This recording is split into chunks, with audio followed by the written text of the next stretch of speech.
All right, we've got a great interview for you guys today. It's Congressman Keith Ellison. He represents Minnesota's 5th Congressional District. He's also co-chair of the Congressional Progressive Caucus, and now, very importantly, Democratic National Committee Deputy Chair. Congressman Ellison, welcome to the Young Turks. Good to see you, Cenk. How's it going, man? Great. Let's hit it. I understand you've got a resistance summer. So first of all, tell me what that is and what that means. It's an intensive program to engage people at the grassroots level. So the DNC is sending money to every state party, but the money is for extra canvassing, extra door knocks, extra phone banks. Some of the states have wanted to target it to campus or to workers or whatever. But the idea is you got to get up out of the Democratic Party headquarters and get out into the street and talk to some neighbors. Get out there and engage people, build some relationships. So what we're hoping to really replenish our data, update our data set, rebuild relationships, set ourselves, be a factor in 2017 elections, like a lot of municipal races. We just saw some folks win in Oklahoma. They have an active resistance summer program. But the thing is, Cenk, we need to set a new normal. We need to go from a battleground-oriented Democratic Party to an every state party. We need to go from a every 4-year presidential party to an every day, every race party. And that's what we're trying to do. We're trying to make that shift. And the resistance summer is the first step in that shift. But it's not a one and done. It's just the first one. We're going to create a new normal of grassroots engagement. That's the concept. All right, now I know that you just got a legislative victory too. I'm going to get to that in a second, but let's stay on this idea of the grassroots because that's really interesting. I read that in 06, in your first run for Congress, in the primary, you didn't run any ads at all, that you used community organizers to win that race. Is that true? And if so, how did that work? I had one internet ad, but no other ones. Nobody in Minnesota has ever seen a Keith Ellison for Congress TV ad. We do it all on the ground. Wow. We feel like that is the way to do it. And I just want to tell you this, Cenk. When I started running in 2006, we had the lowest turnout of any congressional district in Minnesota. Now we have the highest, and we're consistently the highest. Why? Because what I'm talking about with Resistance Summer, that's what we've been doing in the 5th District of Minnesota for the last 10 years. We start early, we campaign during the off year, we campaign, we work with other folks who are running. So, right now in Minneapolis, we're working with city council candidates, we're working with state legislative candidates. We don't believe in siloed campaigning, and we keep our data and we build relationships, and we tell our knockers, look, if you're on that door for 10, 12, 20 minutes, that's just what you got to do because that person's got something important to tell you. They might be telling you how pre-existing conditions, if the Republicans pass this mess they're talking about, is they're going to really, their family will be devastated. What are you going to do? Say I got to knock my list, so I got to go? No, you stay there. You give that person your presence, your time, and of course, try to get through your list, but understand that the person is more important than the list. So that's kind of how we do. Yeah, we're doing it right now.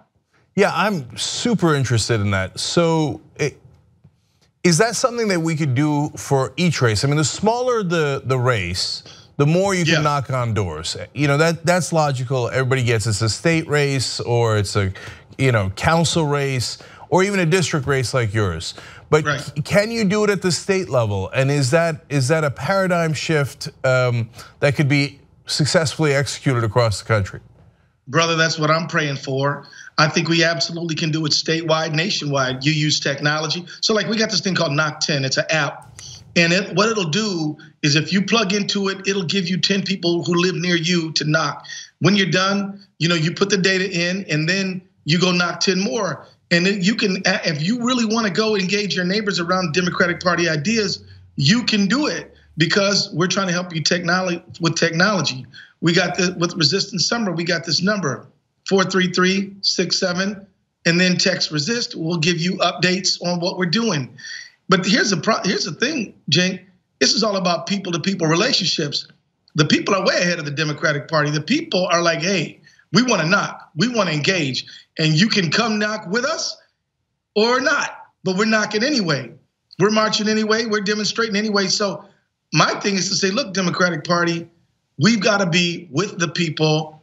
We've got to connect with what people are doing, because if we say we're the party of the working man and women in America, we cannot be missing in action during one of the most important civic engagement periods in American history. I mean, people are responding, man, and we got to be in the game and connected. That's the first time I've been excited about something the DNC is doing in a long, long time. So it's great to hear, and I did not know that. And by the way, today, as I was thinking of which shirt to wear on the show, one was this. I like that one. That's a good one. Yes, it goes along with your theme. 43367, type what's on Cenk's shirt. Resist. All right. Well, the other thing that I was thinking of wearing is "We're the ones who knock," and boy, that would have been appropriate too. So now let me talk about a legislative victory to more good news, and then we'll talk to some of maybe the downsides of the DNC too. Oh yeah. Okay, so Trent Franks had proposed this law about scrutinizing Muslim religious leaders more. What was that, and what conclusion did it reach? So he called it a strategic assessment, but really it's a study. And what he wanted this strategic assessment to do is to examine Islam and to identify what are good practices, what are unorthodox practices, to identify leaders, to identify doctrines. And our thing is like, look, unless you're gonna do it for every religion, you can't really do it for any. And by the way, of course, all of us are against terrorism. My son is in the United States Army. He's a Muslim fighting for America, willing to give his life for it. This is not about terrorism or national security. It's about identifying one religious group and scrutinizing and picking them out, identifying them as a national security threat, and say we're going to study you particularly and especially. Now, Jake, I listen to your show, so I know that you are skeptical about all organized religion, right? Yeah. And and I know that you got plenty of Christians and Jews and Hindus and Buddhists and people of no faith whatsoever who kill in the name of their belief system. This is wrong, and we'll stand opposed to it, and we don't have any problem with studying it. But what we do say is, if you're going to pick out a religion, identify its leaders, identify its doctrines, kind of carve it out as a special case that needs to be focused on and scrutinized, what you're essentially doing is you are abridging the free exercise of religion, which the Constitution says you cannot do. So we fought it, and guess what? Miracles never cease. We beat it. So we defeated that amendment. Wow. All right. Yeah, man. When I was shocked. I was like, wow. I didn't think we were gonna win. But we mobilized the forces. We mobilized grassroots folks to call in about it. We got a hold of the Black Caucus, the Latino Caucus, the Asian Caucus, the Progressive Caucus, the Democratic Caucus overall. And we got Pramila Jayapal, a star who I think is an awesome leader. Jamie Raskin, another one. We went on the floor, we raised hell about it, and we beat them. Wow, DNC doing grassroots organizing and a legislative victory for progressives. Can I get an amen? Amen, my man, you got it. You get 2 amens. Okay, so look, on the religious issue, I'd go further than you. I mean, if they're gonna start a religion, great, let's have at it, Hoss. Then let me study the end times theology of Christians. And, all right, let's do it, right? Right? It's only fair. Right, and talking about Armageddon and how 7 billion people are gonna die. That seems a little dangerous to me. Anyway, but we won on that, so we'll move forward. So let's talk about election strategy in 2018, because you brought that up in the context of 2017, but obviously 2018 we got congressional races. So that leads us to what you think the Democratic Party should focus on for those elections. What's your take there? We need to engage in door-to-door relationship building. That's what it is. I mean, I think, Cenk, the problem is that we have made the election the be-all, end-all, most important thing. When the truth is, your average voter sees the election as, important, but what they really want to be able to do is get their leaders to respond to them. And if all we ever do is call them at election time and hit them up for a donation or a vote, they're going to feel like we're a fair weather friend, right? So what we need to do for 2018 is get out there early and in every single district and say, we are listening to you. We want to know how you feel about everything from the Republicans trying to repeal health care. Do you believe we need Medicare for all? I happen to believe it, But let's just ask the people in the neighborhoods whether they believe it. Where are you at on Fight for 15? What are you going through in terms of scheduling? Your dream to send your kid to college. What are the barriers to that? So we need to get in and engage.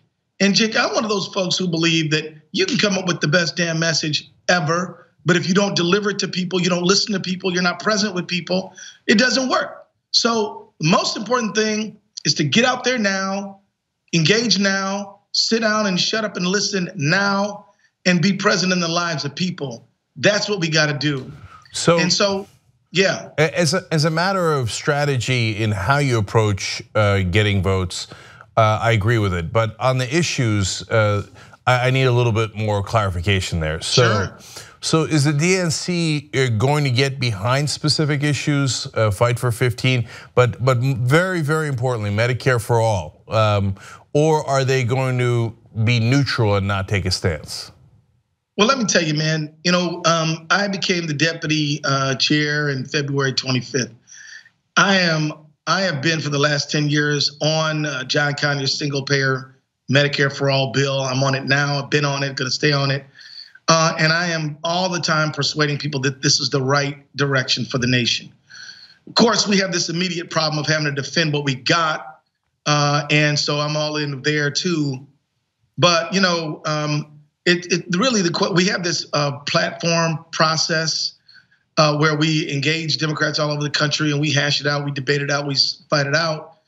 And as I sit here with you right now, I can tell you that the Democratic Party platform, most progressive platform we've ever had, not a perfect platform, but the best we've done from a progressive viewpoint, calls for universal health care. Now, does it say single payer? No.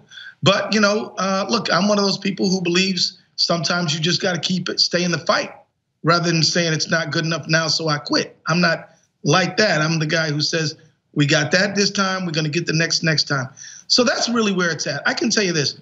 We got well over 100 Democrats on a single payer bill, a majority of the caucus in Congress right now. So that's on single payer. The fight continues. We got to persuade each other. And I'll tell you, Cenk, I want to say thank you to TYT for educating people on single payer, because a lot of people don't really know what it is. So we need to continue to just help people understand what it is. Mm-hmm. On the issue of the Fight for 15, let me tell you, me and Bernie Sanders introduced Fight 15 years ago.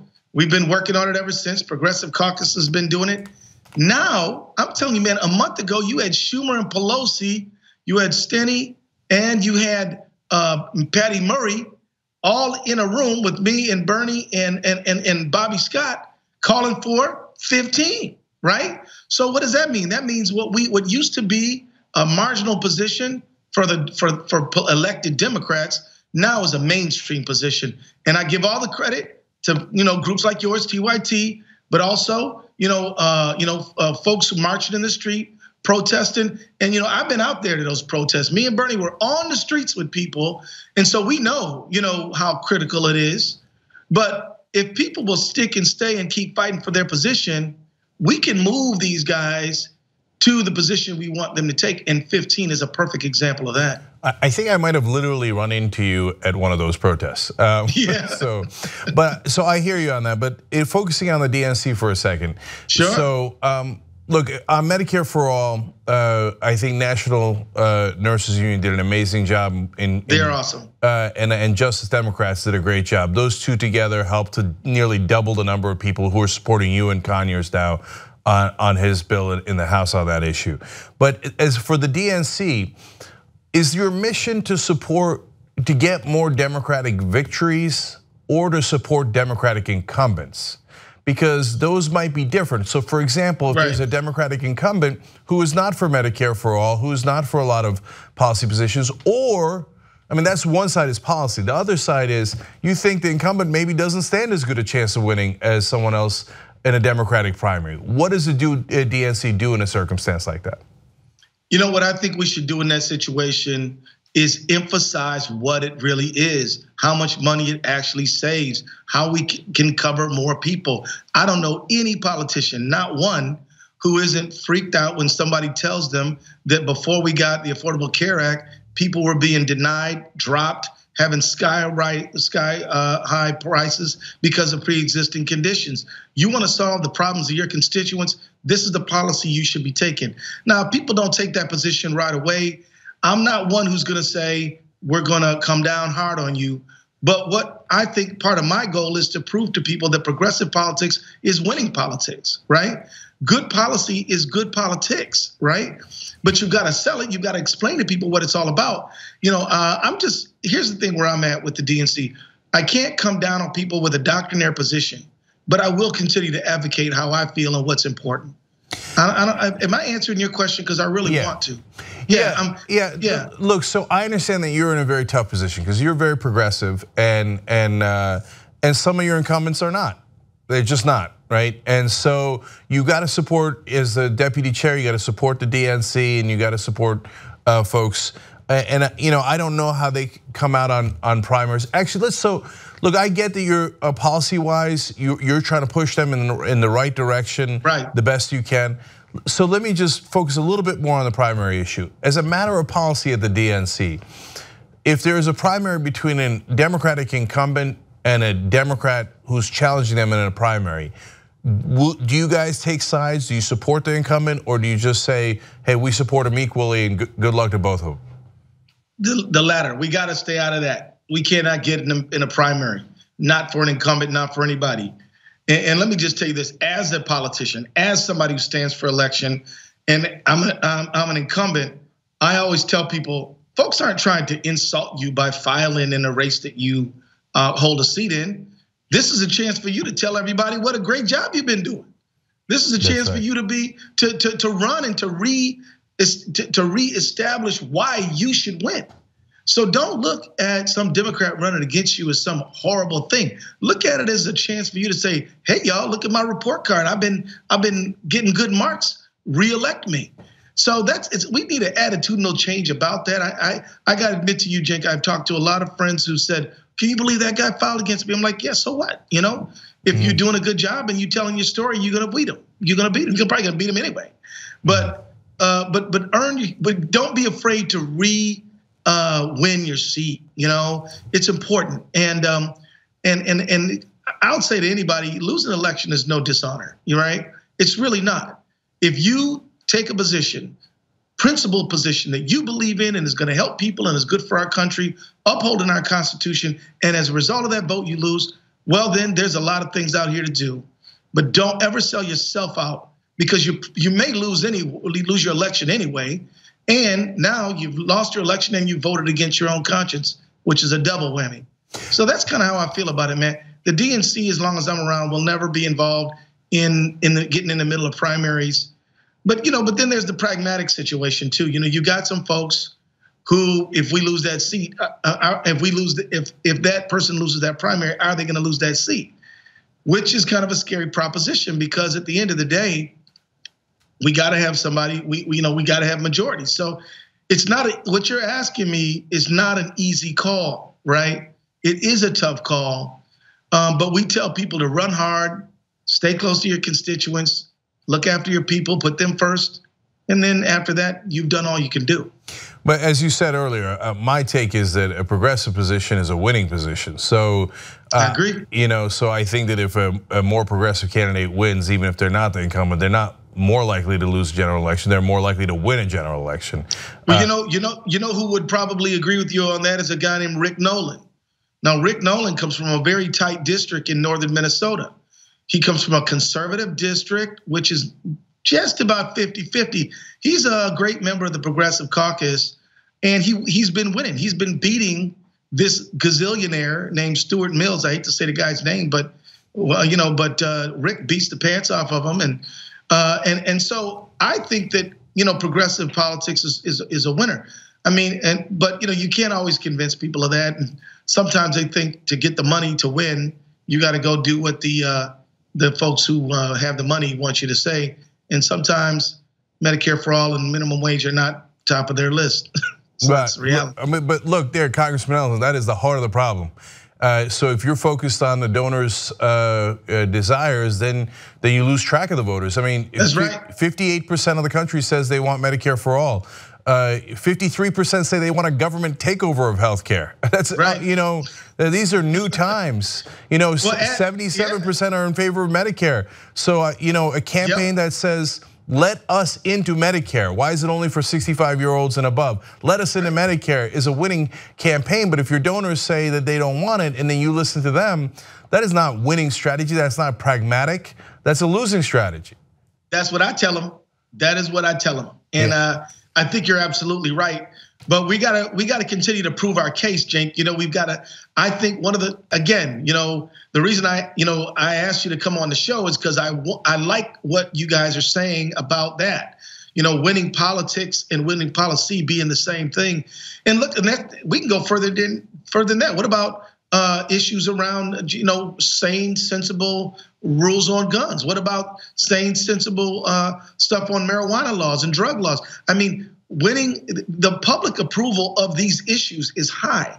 Even the minimum wage was winning in Republican states, and some folks were reluctant to get in on it because the U.S. chamber didn't like it. So my thing is, remember who you're there to serve. You're there to serve the public interest, not the private gain. As long as you keep clear on who you're serving, you should come to the right answer. Yeah, boy, I think you really hit on the main issue there. So as vice chair of the DNC, it's not in the bylaws, so how much power do you have? If there's a disagreement, how does that work out? Can you say, no, let's spend more money on this race, less money on this race, or let's stay neutral or not stay neutral in a primary? Right. How does that work out?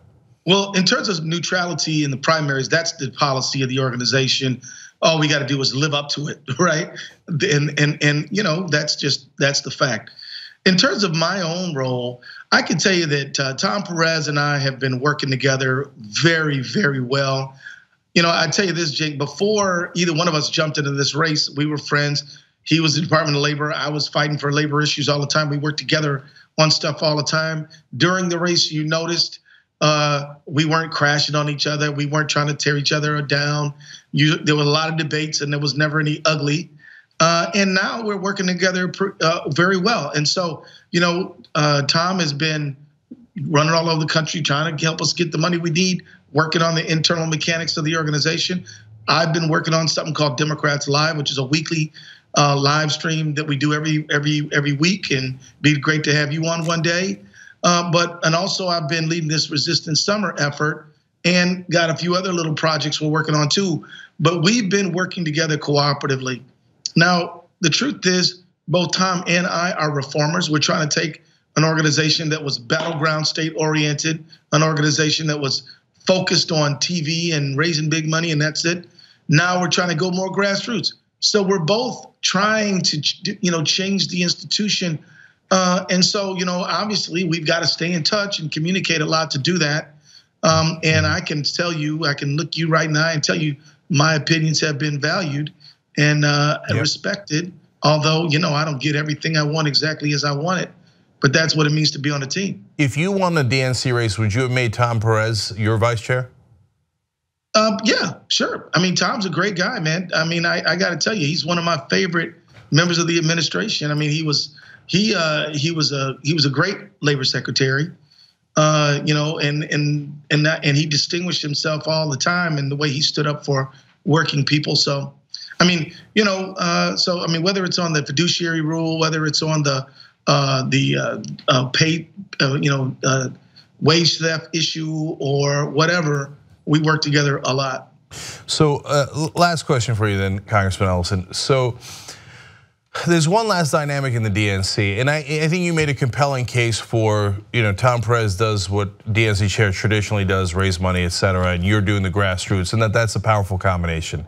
But there were forces within the Democratic Party that opposed you in that race in an ugly kind of way. There was a smear campaign against you on the Louis Farrakhan issue among others. Yeah, I remember. Yes. So now look, that it appears that was led by the Obama administration. So how do you reconcile that? I mean, after they run a campaign like that against you, and how do you go back and work with those folks? Well, here's how I look at this thing, man. I tried out for playing quarterback, and the coach said, "We want the other guy to play it, but we want you to play running back." I said, "Fine, I'll play running back." I'm trying to be on a winning team.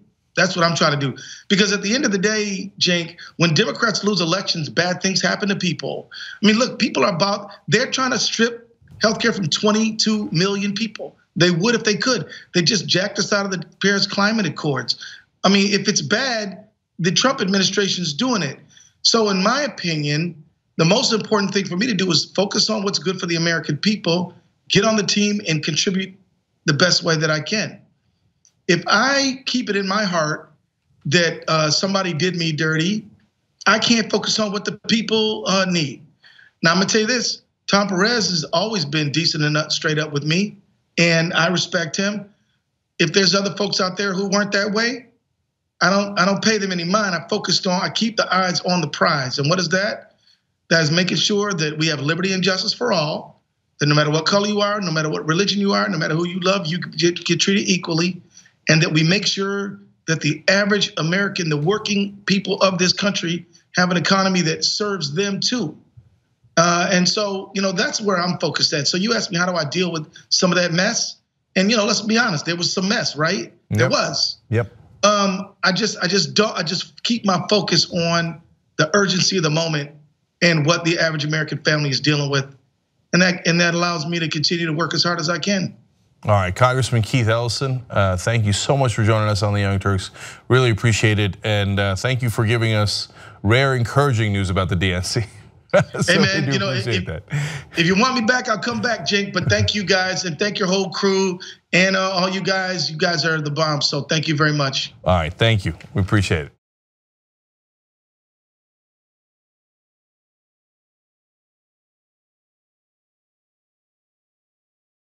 Young Turks members get to watch every single interview live as it happens.